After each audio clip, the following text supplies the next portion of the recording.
Good morning dear student. बेटा अज आपां civics का 26 लैसन रीड करांगे। लैसन नेम मुढ़ले अधिकार अते मनुखी अधिकारां वजों मुढ़ले करतव। ओके, आप लैसन पहला आप पढ़ चुके हैं। जिहड़ा पिछला लैसन किया बेटा आप उहदे विच हर एक टॉपिक आया मुढ़ले अधिकार भी उन्हां बारे पहला पढ़ चुके हैं, पर उन्होंने ही आप इस चैप्टर विच डीपली एक्सप्लेन करांगे। सो सारे स्टूडेंट ने इसनूं चंगी तरह लिसन करना। नाउ आप बेटा स्टार्ट करते हैं। मनुखी विकास लई कुछ सहूलतां, जिहड़ा आप इत्थे रहने आ समाज विच रहने, ठीक आ, तो समाज विच रहण लई बहुत सारियां सहूलतां दी लोड़ पैंदी आपां नूं। जिहड़ियां ये सहूलतां हुंदियां ये आपां नूं कित्थों मिलदियां? समाज विचों मिलदियां, भाव समाज विचों पूरीआं हुंदियां। तो इन्हां सहूलतां नूं ही मुढ़ले अधिकार कहा जांदा, भाव अधिकार कहा जांदा। ठीक है, ये जिहड़े अधिकार हुंदे आ समाज ਵੱਲੋਂ पूरे प्रवान होने चाहिए आ। ठीक है, जिहड़ा अधिकारां दा सधारण अर्थ की आ कि मनुੱਖ ਦੀਆਂ कुछ जायज़ मंगां जो उसके विकास ਅਤੇ कल्याण ਲਈ ਜ਼ਰੂਰੀ ਹੁੰਦੀਆਂ ਹਨ। ठीक है, ਉਹਨਾਂ ਨੂੰ ਕੀ ਕਹਿੰਦੇ ਆਪਾਂ?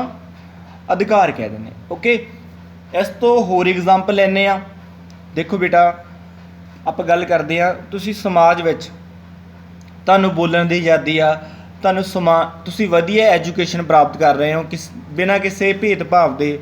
ਤੁਸੀਂ ਵਧੀਆ ਫਰੀडम ਤੁਹਾਨੂੰ ਮਿਲ ਰਹੀ ਹੈ ਬਿਨਾਂ ਕਿਸੇ ਭੇਦਭਾਵ ਦੇ। ਤੁਸੀਂ ਕਿਸੇ ਵੀ ਧਰਮ ਨੂੰ ਐਕਸੈਪਟ ਕਰ ਰਹੇ ਹੋ। ਇਹ ਤੁਹਾਡੇ ਕੀ ਆ? ਮੁੱਢਲੇ ਅਧਿਕਾਰ ਆ। ਠੀਕ ਆ, ਤੁਹਾਨੂੰ ਪੂਰੀ ਫਰੀडम ਆ ਕਿ ਤੁਸੀਂ ਕਿਸੇ ਵੀ ਧਰਮ ਨੂੰ ਐਕਸੈਪਟ ਕਰ ਸਕਦੇ ਹੋ। ਤੁਹਾਨੂੰ ਪੂਰੀ ਆਜ਼ਾਦੀ ਆ, ਤੁਸੀਂ ਆਪਣੇ ਦੇਸ਼ ਵਿੱਚ ਕਿਸੇ ਵੀ ਥਾਂ 'ਤੇ ਜਾ ਕੇ ਰੁਜ਼ਗਾਰ ਦੇ ਮੌਕੇ ਮਤਲਬ ਕਿ ਰੁਜ਼ਗਾਰ ਆਪਣਾ ਚਲਾ ਸਕਦੇ। ਠੀਕ ਹੈ, ਸੋ ਤੁਹਾਡੇ ਨਾਲ ਤੁਹਾਡੀ ਜਾਤ ਦੇ ਕਰਕੇ, ਤੁਹਾਡੇ ਧਰਮ ਦੇ ਕਰਕੇ, ਤੁਹਾਡੀ ਨਸਲ ਦੇ ਕਰਕੇ ਕੋਈ ਡਿਸਕ੍ਰਿਮੀਨੇਸ਼ਨ ਨਹੀਂ ਕੀਤਾ ਜਾਊਗਾ।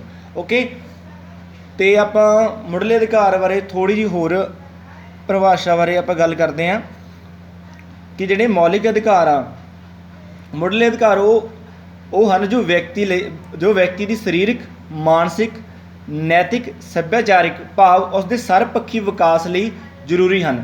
ਠੀਕ ਹੈ, ਭਾਵ ਮੁੱਢਲੇ ਅਧਿਕਾਰਾਂ ਨਾਲ ਕੀ ਹੁੰਦਾ? ਸਰੀਰਕ ਵਿਕਾਸ ਵੀ ਹੁੰਦਾ, ਮਾਨਸਿਕ ਵਿਕਾਸ ਵੀ ਹੁੰਦਾ, ਨੈਤਿਕ ਭਾਵ ਨੈਤਿਕ ਕਦਰਾਂ ਕੀਮਤਾਂ ਹੁੰਦੀਆਂ। ਆਪਾਂ ਮਾਨਸਿਕ ਤੌਰ 'ਤੇ ਵਧੀਆ ਰਹਿੰਦੇ ਹਾਂ, ਸਰੀਰਕ ਤੌਰ 'ਤੇ ਵਧੀਆ ਰਹਿੰਦੇ ਹਾਂ। ਸੱਭਿਆਚਾਰਕ ਵਿਕਾਸ ਵੀ ਹੁੰਦਾ, ਭਾਵ ਸੱਭਿਆਚਾਰਕ ਤੌਰ 'ਤੇ ਆਪਣੇ ਰੀਤੀ ਰਿਵਾਜ ਜਿਹੜੇ ਉਹਦੇ ਵਿੱਚ ਹੁੰਦੇ, ਆਪਾਂ ਉਹਨਾਂ ਨੂੰ ਆਪਣੀ ਇੱਕ ਪੀੜ੍ਹੀ ਦੂਜੀ ਪੀੜ੍ਹੀ ਤੱਕ ਜਾਂਦੇ ਆ, ਉਹ ਮਤਲਬ ਕਿ ਰੀਤੀ ਰਿਵਾਜ। ਠੀਕ ਹੈ, ਇੱਕ ਪੀੜ੍ਹੀ ਤੋਂ ਦੂਜੀ ਪੀੜ੍ਹੀ ਤੱਕ ਰੀਤੀ ਰਿਵਾਜ ਜਾਂਦੇ ਆ। ਇਸ ਨਾਲ ਕੀ ਹੋ ਗਿਆ? ਸਰਬਪੱਖੀ ਵਿਕਾਸ ਹੋ ਗਿਆ। ਮੌਲਿਕ ਅਧਿਕਾਰ ਉਹ ਹਨ ਜਿਨ੍ਹਾਂ ਨੂੰ ਦੇਸ਼ ਦੇ ਸਰਵ ਉੱਚ ਕਾਨੂੰਨ ਭਾਵ ਸੰਵਿਧਾਨ ਵਿੱਚ ਦਰਜ ਕੀਤਾ ਗਿਆ। ਠੀਕ ਹੈ, ਅਤੇ ਜਿਹੜੇ ਇਹ ਮੌਲਿਕ ਅਧਿਕਾਰ ਆ ਭਾਰਤੀ ਸੰਵਿਧਾਨ ਵਿੱਚ ਇਹ ਅਧਿਕਾਰ ਅਨੁਛੇਦ 14 ਤੋਂ ਲੈ ਕੇ 32 ਤੱਕ ਦਰਜ ਕੀਤੇ ਗਏ ਹਨ। ਅਧਿਕਾਰਾਂ ਨੂੰ ਹੇਠ ਲੈ ਕੇ 6 ਭਾਗਾਂ ਵਿੱਚ ਵੰਡਿਆ ਜਾਂਦਾ। ਆਪਣੇ ਮੁੱਢਲੇ ਅਧਿਕਾਰ ਕਿੰਨੇ ਆ? 6 ਆ। ਸਮਾਨਤਾ ਦਾ ਅਧਿਕਾਰ, ਸਿੱਖਿਆ ਦਾ ਅਧਿਕਾਰ, ਸ਼ੋਸ਼ਣ ਵਿਰੁੱਧ ਅਧਿਕਾਰ, ਧਾਰਮਿਕ ਸੁਤੰਤਰਤਾ ਦਾ ਅਧਿਕਾਰ, ਸੱਭਿਆਚਾਰਕ ਅਤੇ ਵਿਦਿਅਕ ਅਧਿਕਾਰ, ਸੰਵਿਧਾਨਿਕ ਉਪਚਾਰਾਂ ਦਾ ਅਧਿਕਾਰ। ਠੀਕ ਹੈ, ਦਸੰਬਰ 2002 ਵਿੱਚ ਸੰਵਿਧਾਨਿਕ ਸੋਧ ਰਾਹੀਂ ਸਿੱਖਿਆ ਦਾ ਅਧਿਕਾਰ ਵੀ ਇਹਨਾਂ ਅਧਿਕਾਰਾਂ ਵਿੱਚ ਸ਼ਾਮਲ ਕੀਤਾ ਗਿਆ। ਠੀਕ ਹੈ, ਅਤੇ ਇਹ ਅਧਿਕਾਰ ਨੂੰ ਸੁਤੰਤਰਤਾ ਦੇ ਅਧਿਕਾਰ ਅਧੀਨ ਅਨੁਛੇਦ 21 ਅਧੀਨ ਦਰਜ ਕੀਤਾ ਗਿਆ। ਠੀਕ ਹੈ, ਸੋ ਨਾਓ ਆਪਾਂ ਜਿਹੜੇ ਆਪਣੇ ਮੁੱਢਲੇ ਅਧਿਕਾਰ ਉਹਨਾਂ ਬਾਰੇ ਐਕਸਪਲੇਨ ਕਰਾਂਗੇ। ਸੋ ਸਾਰੇ ਸਟੂਡੈਂਟ ਨੇ ਧਿਆਨ ਦੇਣਾ। ਸਮਾਨਤਾ ਦਾ ਅਧਿਕਾਰ। ਸਮਾਨਤਾ ਦੇਖੋ ਪਹਿਲਾਂ ਕੀ ਸੀਗਾ ਕਿ ਸੰਵਿਧਾਨ ਤੋਂ ਪਹਿਲਾਂ ਕਿਸੇ ਵਿੱਚ ਕੋਈ ਸਮਾਨਤਾ ਨਹੀਂ ਸੀਗੀ। ਆਪਣਾ ਜਿਹੜਾ ਸੰਵਿਧਾਨ ਦੀ ਰਚਨਾ ਹੋਣ ਤੋਂ ਪਹਿਲਾਂ ਕੀ ਸੀਗਾ, ਲੋਕ ਇੱਕ ਦੂਜੇ ਨਾਲ ਕੀ ਆ ਡਿਸਕ੍ਰਿਮੀਨੇਸ਼ਨ ਕਰਦੇ ਸੀਗੇ, ਊਚ ਨੀਚ ਦਾ ਭੇਦਭਾਵ ਰੱਖਦੇ ਸੀ, ਅਮੀਰੀ ਗਰੀਬੀ ਦਾ ਭੇਦਭਾਵ ਰੱਖਦੇ, ਜਾਤ ਪਾਤ ਦਾ। ਪਰ ਜਦੋਂ ਸੰਵਿਧਾਨ ਵਿੱਚ ਸਮਾਨਤਾ ਦਾ ਅਧਿਕਾਰ ਅੰਕਿਤ ਕੀਤਾ ਗਿਆ ਤਾਂ ਉਹਦੇ ਨਾਲ ਕੀ ਹੋਇਆ ਕਿ ਹਰ ਇੱਕ ਵਿਅਕਤੀ ਕਾਨੂੰਨ ਦੀ ਨਜ਼ਰ ਵਿੱਚ ਬਰਾਬਰ ਗਿਣਿਆ ਗਿਆ। ਠੀਕ ਹੈ, ਉਹਨੂੰ ਬਰਾਬਰ ਸਮਝਿਆ ਜਾਣ ਲੱਗਿਆ। ਕਾਨੂੰਨ ਦੀ ਨਜ਼ਰ ਵਿੱਚ ਊਚ ਨੀਚ, ਅਮੀਰ ਗਰੀਬ, ਜਾਤ ਪਾਤ, ਜਨਮ ਆਦਿ ਦੇ ਆਧਾਰ 'ਤੇ ਕੋਈ ਭੇਦਭਾਵ ਨਹੀਂ ਹੋ ਸਕਦਾ। ਠੀਕ ਹੈ, ਭਾਵ ਸਾਰੇ ਲੋਕ ਸੇਮ ਆ, ਉਹਨਾਂ ਨਾਲ ਕਿਸੇ ਵੀ ਢੰਗ ਦਾ ਕੋਈ ਭੇਦਭਾਵ ਨਾ ਕੀਤਾ ਜਾਵੇ। ਸਮਾਨਤਾ ਦਾ ਅਧਿਕਾਰ ਸਾਨੂੰ ਇਹ ਦਰਸਾਉਂਦਾ। ਠੀਕ ਆ, ਦੇਖੋ ਹੁਣ ਤੁਸੀਂ ਸਮਾਜ ਵਿੱਚ ਰਹਿ ਰਹੇ ਹੋ, ਜੇਕਰ ਇੱਕ ਵਿਅਕਤੀ ਲੋਅਰ ਕਾਸਟ ਦਾ ਉਹਦੇ ਨਾਲ ਕੀ ਹੈ ਜੀ ਬਹੁਤ ਸਾਰਾ ਭੇਦਭਾਵ ਕੀਤਾ ਜਾਂਦਾ। ਠੀਕ ਹੈ, ਉਹਦੀ ਕਾਸਟ ਕਰਕੇ ਜਦੋਂ ਸਟੱਡੀ ਕਰਨ ਜਾਂਦਾ ਉੱਥੇ ਵੀ ਉਹਦੇ ਨਾਲ ਭੇਦਭਾਵ ਕੀਤਾ ਜਾਂਦਾ। ਇੱਕ ਉਦਾਹਰਨ ਦੇ ਤੌਰ 'ਤੇ ਬੇਟਾ ਡਾਕਟਰ BR ਅੰਬੇਦਕਰ ਸੀ ਜਿਹੜੇ, ਉਹਨਾਂ ਨਾਲ ਬਹੁਤ ਜ਼ਿਆਦਾ ਭੇਦਭਾਵ ਹੋਇਆ ਸੀ। ਉਹ ਬਹੁਤ ਸਾਰੇ ਭੇਦਭਾਵ 'ਚੋਂ ਗੁਜ਼ਰ ਕੇ ਫਿਰ ਆਪਣੀ ਐਜੂਕੇਸ਼ਨ ਉਹਨਾਂ ਨੇ ਪ੍ਰਾਪਤ ਕੀਤੀ, ਠੀਕ ਆ। ਸੋ ਉਹਨਾਂ ਨੇ ਇਹ ਚੀਜ਼ ਨੂੰ ਫੀਲ ਕਰਦੇ ਹੋਏ ਇਹ ਅਧਿਕਾਰ ਸੰਵਿਧਾਨ ਵਿੱਚ ਕੀ ਆ ਅੰਕਿਤ ਕੀਤਾ, ਠੀਕ ਹੈ। ਅਤੇ ਆਪਣੇ ਫਰਜ਼ ਕੀ ਹੈ, ਆਪਾਂ ਦੋਨਾਂ ਚੀਜ਼ਾਂ ਬਾਰੇ ਪੜ੍ਹਨਾ, ਅਧਿਕਾਰਾਂ ਬਾਰੇ ਵੀ ਪੜ੍ਹਨਾ ਅਤੇ ਕਰਤੱਵ ਬਾਰੇ ਵੀ ਪੜ੍ਹਨਾ, ਠੀਕ ਹੈ। ਓਕੇ, ਦੋਨੇ ਚੀਜ਼ਾਂ ਨਾਲ ਨਾਲ ਚੱਲਦੀਆਂ ਰਹਿਣੀਆਂ। ਸਾਡਾ ਫਰਜ਼ ਬਣਦਾ ਕਿ ਜਦੋਂ ਕਾਨੂੰਨ ਸਭ ਨੂੰ ਬਰਾਬਰ ਮੰਨਦਾ ਹੈ ਤਾਂ ਅਸੀਂ ਵੀ ਕਿਸੇ ਨਾਲ ਭੇਦਭਾਵ ਨਾ ਕਰੀਏ, ਕਿਸੇ ਨਾਲ ਛੂਤ-ਛਾਤ ਨਾ ਕਰੀਏ, ਕਿਸੇ ਨਾਗਰਿਕ ਨਾਲ ਰੰਗ, ਨਸਲ, ਜਾਤ, ਲਿੰਗ ਦੇ ਆਧਾਰ 'ਤੇ ਕੋਈ ਭੇਦਭਾਵ ਨਹੀਂ ਕਰਨਾ ਚਾਹੀਦਾ। ਭਾਵ ਸਾਨੂੰ ਹਰ ਇੱਕ ਨੂੰ ਬਰਾਬਰ ਮੰਨਣਾ ਚਾਹੀਦਾ। ਓਕੇ, ਸਮਾਨਤਾ ਦੇ ਅਧਿਕਾਰ ਦੇ ਅਨੁਸਾਰ। ਸੁਤੰਤਰਤਾ ਦਾ ਅਧਿਕਾਰ, ਠੀਕ ਹੈ। ਨਾਗਰਿਕਾਂ ਦਾ ਦੂਜਾ ਮੁੱਢਲਾ ਅਧਿਕਾਰ ਕੀ ਆ? ਸੁਤੰਤਰਤਾ ਦਾ ਅਧਿਕਾਰ ਆ। ਇਸ ਅਧਿਕਾਰ ਜਿਹੜੇ ਇਹ ਅਧਿਕਾਰ ਹੈ, ਇਸ ਅਧਿਕਾਰ ਰਾਹੀਂ ਕੀ ਆਪਾਂ ਨੂੰ ਕਿਹੜੀਆਂ ਸੁਤੰਤਰਤਾਵਾਂ ਦਿੱਤੀਆਂ ਗਈਆਂ ਵਾ ਵੀ ਆਪਾਂ ਭਾਸ਼ਣ ਦੇ ਸਕਦੇ, ਠੀਕ ਆ। ਆਪਾਂ ਨੂੰ ਭਾਸ਼ਣ ਦੇਣ ਦਾ ਅਧਿਕਾਰ ਆ, ਆਪਣੇ ਵਿਚਾਰ ਪ੍ਰਗਟ ਕਰਨ ਦਾ ਅਧਿਕਾਰ ਆ। ਆਪਾਂ ਆਪਣੇ ਦੇਸ਼ ਵਿੱਚ ਕਿਸੇ ਵੀ ਜਗ੍ਹਾ 'ਤੇ ਕਿਸੇ ਵੀ ਪਲੇਸ 'ਤੇ ਘੁੰਮ ਫਿਰ ਸਕਦੇ ਹਾਂ, ਠੀਕ ਆ। ਆਪਾਂ ਨੂੰ ਪੂਰੀ ਸੁਤੰਤਰਤਾ, ਆਪਾਂ ਆਪਦਾ ਉੱਥੇ ਰੁਜ਼ਗਾਰ ਚਲਾ ਸਕਦੇ ਹਾਂ, ਠੀਕ ਆ, ਆ ਜਾ ਸਕਦੇ ਆ। ਅਤੇ ਦੇਖੋ ਇਹ ਗੱਲ ਹੋਰ ਵੀ ਆ, ਤੁਸੀਂ ਆਪਣੇ ਅਧਿਕਾਰਾਂ ਨੂੰ ਵਧੀਆ ਢੰਗ ਨਾਲ, ਠੀਕ ਆ, ਇੰਜੋਏ ਕਰਦੇ ਹੋ, ਪਰ ਇਹ ਨਹੀਂ ਹੈਗਾ ਕਿ ਦੂਜੇ ਦੇ ਅਧਿਕਾਰਾਂ ਨੂੰ ਤੁਸੀਂ ਖਰਾਬ ਕਰੋ, ਭਾਵ ਦੂਜੇ ਦੇ ਅਧਿਕਾਰ ਖੋਲ੍ਹੋ। ਦੇਖੋ, ਜੇਕਰ ਤੁਸੀਂ 12 ਵਜੇ ਰਾਤ ਨੂੰ ਛੱਤ 'ਤੇ ਜਾਂਦੇ ਹੋ ਤਾਂ ਇਹਦਾ ਮੀਨਿੰਗ ਇਹ ਨਹੀਂ ਹੈਗਾ ਕਿ ਤੁਸੀਂ ਉੱਚੀ ਉੱਚੀ DJ ਲਾ ਕੇ, ਉੱਚੀ ਉੱਚੀ ਚੀਕਾਂ ਮਾਰ ਕੇ ਆਪਦਾ ਇੰਜੋਏ ਕਰੋ, ਭਾਵ ਦੂਜੇ ਦਾ ਅਧਿਕਾਰ ਵੀ ਹੈਗਾ, ਉਹਨੇ ਸਲੀਪ ਕਰਨਾ, ਉਹਨੇ ਨੀਂਦ ਲੈਣੀ ਹੈ। ਸੋ ਠੀਕ ਹੈ, ਸਾਰੀਆਂ ਚੀਜ਼ਾਂ ਨੂੰ ਧਿਆਨ ਵਿੱਚ ਰੱਖਦੇ ਹੋਏ ਆਪਣੇ ਅਧਿਕਾਰਾਂ ਦੀ ਸਾਨੂੰ ਪਾਲਣਾ ਕਰਨੀ ਚਾਹੀਦੀ ਹੈ, ਠੀਕ ਹੈ। ਹੁਣ ਆਪਣਾ ਇਹਦੇ ਬਾਰੇ ਕਰਤੱਵ ਪੜ੍ਹ ਲਈਏ। ਕੀ ਕਰਤੱਵ ਆਪਣਾ? ਇਹਨਾਂ ਅਧਿਕਾਰਾਂ ਦੇ ਨਾਲ ਨਾਲ ਸਾਡਾ ਇਹ ਵੀ ਫਰਜ਼ ਬਣਦਾ ਹੈ ਕਿ ਜੇਕਰ ਸਾਨੂੰ ਇਸ ਪ੍ਰਕਾਰ ਦੀਆਂ ਸੁਤੰਤਰਤਾਵਾਂ ਮਿਲਦੀਆਂ ਹਨ ਤਾਂ ਅਸੀਂ ਦੂਜਿਆਂ ਦੀਆਂ ਸੁਤੰਤਰਤਾਵਾਂ ਦਾ ਵੀ ਖਿਆਲ ਰੱਖੀਏ। ਸਾਨੂੰ ਦੂਜਿਆਂ ਨੂੰ ਵੀ ਘੁੰਮਣ ਫਿਰਨ, ਵਿਚਾਰ ਪ੍ਰਗਟਾਉਣ, ਸੰਗ ਬਣਾਉਣ ਦਾ ਅਧਿਕਾਰ ਦੇਣਾ ਚਾਹੀਦਾ। ਸਿੱਖਿਆ ਦਾ ਅਧਿਕਾਰ ਕੀ ਆ?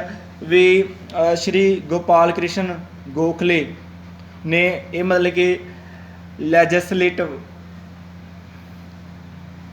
ਅਸੈਂਬਲੀ ਵਿੱਚ ਕੀ ਆ ਇਹ ਪ੍ਰਸਤਾਵ ਪੇਸ਼ ਕੀਤਾ ਸੀਗਾ ਕਿ ਜਿਹੜੀ ਸਿੱਖਿਆ ਉਹਨੂੰ ਕੀ ਆ ਲਾਜ਼ਮੀ ਅਤੇ ਮੁਫਤ ਕੀਤਾ ਜਾਵੇ, ਠੀਕ ਆ। ਤਾਂ ਬਾਅਦ ਵਿੱਚ ਕੀ ਹੋਇਆ ਸੀਗਾ, 10 ਸਾਲਾਂ ਲਈ ਇਸ 'ਤੇ ਬਹਿਸ ਹੋਈ ਬਹੁਤ ਜ਼ਿਆਦਾ, ਫਿਰ ਇਹਨੂੰ ਮੁਕਤ ਕਰ ਦਿੱਤਾ ਗਿਆ ਸੀ, ਠੀਕ ਹੈ। ਸ਼ੋਸ਼ਣ ਵਿਰੁੱਧ ਅਧਿਕਾਰ।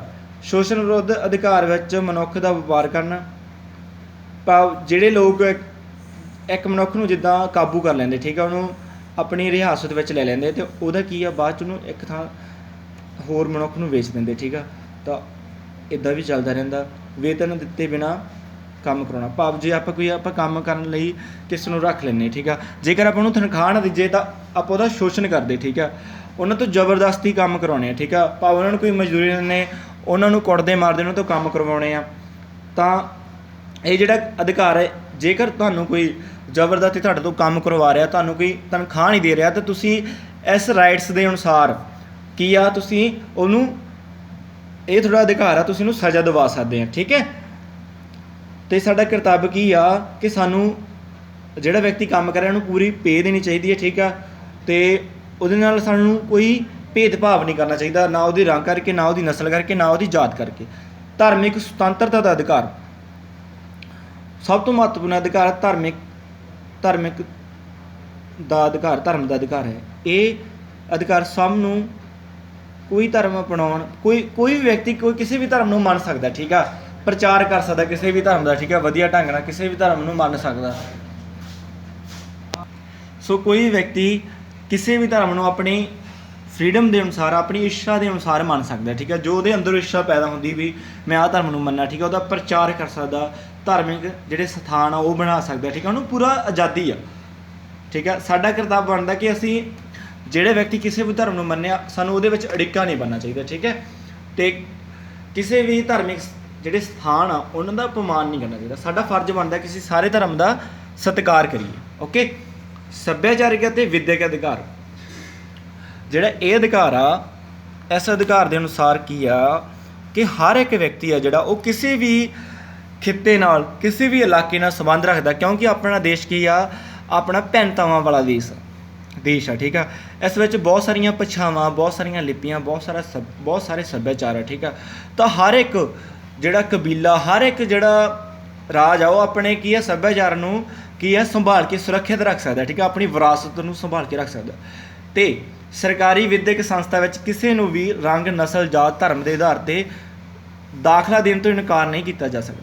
ਮੰਨ ਲਓ ਕੋਈ ਵਿਅਕਤੀ ਆ, ਜੇਕਰ ਉਹ ਕਿਸੇ ਕਬੀਲੇ ਨਾਲ ਸੰਬੰਧ ਰੱਖਦਾ ਤਾਂ ਉਹ ਸਕੂਲ ਵਿੱਚ ਦਾਖਲਾ ਲੈਣ ਲਈ ਆਉਂਦਾ ਤਾਂ ਉਸ ਨਾਲ ਕੋਈ ਵੀ ਡਿਸਕ੍ਰਿਮੀਨੇਸ਼ਨ ਨਹੀਂ ਕੀਤਾ ਜਾਊਗਾ।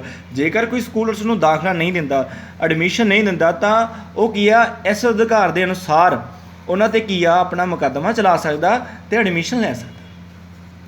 ਸਾਡਾ ਕਰਤੱਵ ਹੈ ਕਿ ਰੰਗ, ਨਸਲ, ਜਾਤ ਦੇ ਆਧਾਰ 'ਤੇ ਕਿਸੇ ਨੂੰ ਸਰਕਾਰੀ ਵਿੱਦਿਅਕ ਸੰਸਥਾ ਵਿੱਚ ਦਾਖਲ ਹੋਣ 'ਤੇ ਨਾ ਰੋਕੀਏ। ਸਾਰਿਆਂ ਦੀ ਲਿਪੀ, ਸੱਭਿਆਚਾਰ, ਬੋਲੀ, ਧਰਮ ਦਾ ਸਤਿਕਾਰ ਕਰਨਾ ਚਾਹੀਦਾ। ਆਪਣੇ ਇਸ ਅਧਿਕਾਰ ਦੇ ਅਨੁਸਾਰ ਸਰਕਾਰੀ ਸੰਸਥਾਵਾਂ ਵੱਲੋਂ ਸਹਾਇਤਾ ਦੇਣ ਸਮੇਂ ਭੇਦਭਾਵ ਨਹੀਂ ਕਰਨਾ ਚਾਹੀਦਾ, ਠੀਕ ਆ। ਭਾਵ ਸਾਰਿਆਂ ਨੂੰ, ਜੇਕਰ ਇੱਕ ਉੱਚ ਕਾਸਟ ਦਾ ਬੰਦਾ ਉਹੀ ਅਧਿਕਾਰ ਲੈ ਰਿਹਾ ਵਾ, ਉਹੀ ਚੀਜ਼ਾਂ ਮਿਲ ਰਹੀਆਂ, ਤਾਂ ਉਹ ਗਰੀਬ ਕਾਸਟ ਦੇ ਬੰਦੇ ਨੂੰ ਵੀ ਮਿਲਣੀਆਂ ਚਾਹੀਦੀਆਂ, ਸਾਰਿਆਂ ਨੂੰ ਸੇਮ ਮਿਲਣੀਆਂ ਚਾਹੀਦੀਆਂ, ਠੀਕ ਆ। ਸੰਵਿਧਾਨਿਕ ਉਪਚਾਰਾਂ ਦਾ ਅਧਿਕਾਰ, ਦੇਖੋ ਜਿਹੜੇ ਆਪਾਂ 5 ਅਧਿਕਾਰ ਪੜ੍ਹੇ ਆ, ਜੇਕਰ ਇਹ ਅਧਿਕਾਰ ਸਾਥੋਂ ਕੋਈ ਖੋਹ ਲੈਂਦਾ ਤਾਂ ਆਹ ਜਿਹੜਾ ਸੰਵਿਧਾਨਿਕ ਉਪਚਾਰਾਂ ਦਾ ਅਧਿਕਾਰ ਹੈ, ਇਸ ਅਧਿਕਾਰ ਦੇ ਅਨੁਸਾਰ ਅਸੀਂ ਕੀ ਆ ਨਿਆਂਪਾਲਿਕਾ ਦੀ ਸ਼ਰਨ ਲੈ ਸਕਦੇ ਹਾਂ, ਠੀਕ ਹੈ। ਇਹ ਅਧਿਕਾਰ ਸਾਨੂੰ ਆਪਣੇ ਅਧਿਕਾਰਾਂ ਦੀ ਸੁਰੱਖਿਆ ਦਾ ਗਿਆਨ ਕਰਵਾਉਂਦਾ। ਜਿਹੜਾ ਡਾਕਟਰ BR ਅੰਬੇਦਕਰ ਨੇ ਇਸ ਅਧਿਕਾਰ ਨੂੰ ਸੰਵਿਧਾਨ ਵਿੱਚ ਲਾਗੂ ਕੀਤਾ ਕਿ ਉਹਨੇ ਸੋਚਿਆ ਕਿ ਜੇਕਰ ਕੋਈ 5 ਅਧਿਕਾਰ ਤੁਹਾਡੇ ਤੋਂ ਖੋਹਦਾ, ਠੀਕ ਆ, ਖੋਹਣ ਦੀ ਕੋਸ਼ਿਸ਼ ਕਰਦਾ ਜਾਂ ਖੋਏ ਜਾਂਦੇ ਆ, ਠੀਕ ਆ, ਜਾਂ ਤੁਹਾਡੇ ਨਾਲ ਭੇਦਭਾਵ ਕੀਤਾ ਜਾਂਦਾ, ਤੁਸੀਂ ਇਸ ਅਧਿਕਾਰ ਦੇ ਅਨੁਸਾਰ ਕੀ ਆ ਨਿਆਂਪਾਲਿਕਾ ਸੁਪਰੀਮ ਕੋਰਟ ਦਾ ਕੀ ਆ ਸਹਾਰਾ ਲੈ ਸਕਦੇ ਆ, ਠੀਕ ਆ, ਕੀ ਆ ਆਪਣੀ ਗੱਲ ਨੂੰ ਰੱਖ ਸਕਦੇ ਹੋ। ਇਹ ਅਧਿਕਾਰ ਸਾਨੂੰ ਆਪਣੇ ਅਧਿਕਾਰਾਂ ਦੀ ਸੁਰੱਖਿਆ ਦਾ ਗਿਆਨ ਕਰਵਾਉਂਦਾ ਹੈ।